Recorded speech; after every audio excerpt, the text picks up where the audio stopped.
Tiniyak ni Rehabilitation Czar Panfilo Lacson ang patuloy na pagtulong sa mga hinagupit ng Bagyong Yolanda.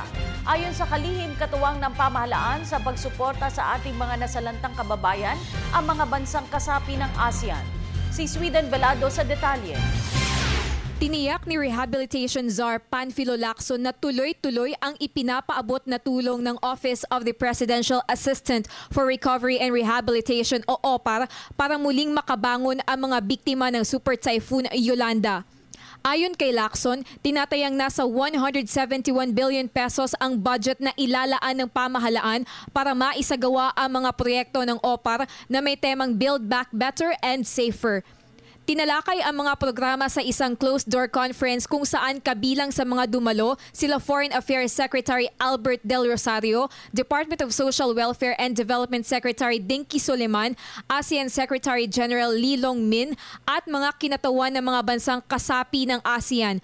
Kaugnay ito ng kanilang pakikibahagi sa pagtulong sa Yolanda Rehabilitation sa pamamagitan ng ASEAN Agreement in Disaster Management and Emergency Response. As long as the ASEAN countries band together, parang kasi di ba may kasabihan na united we stand, divided we fall. Kung magkakasama yung ASEAN as one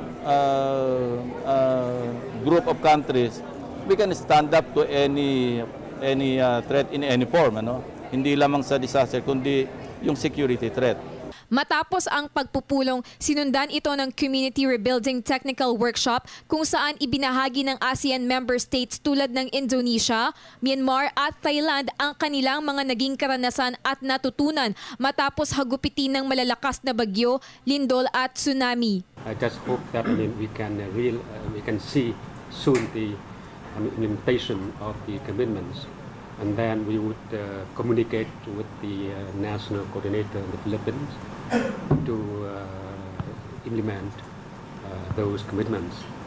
Samantala, nagpaabot naman ng mensahe ang Chinese Embassy kaugnay ng ginanap na conference. Sa isang pahinang statement, inilahad ng China ang mga tulong na ipinaabot nito sa ating bansa tulad ng cash donation na umabot sa $200,000 o katumbas ng 9 na milyong piso at 3 medical teams na kumalinga sa mahigit 6,000 pasyente noong kasagsagan ng Bagyong Yolanda.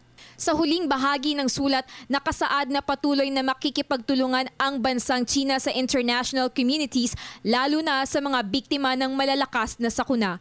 Para sa Telebisyon ng Bayan, ako si Sweden Velado.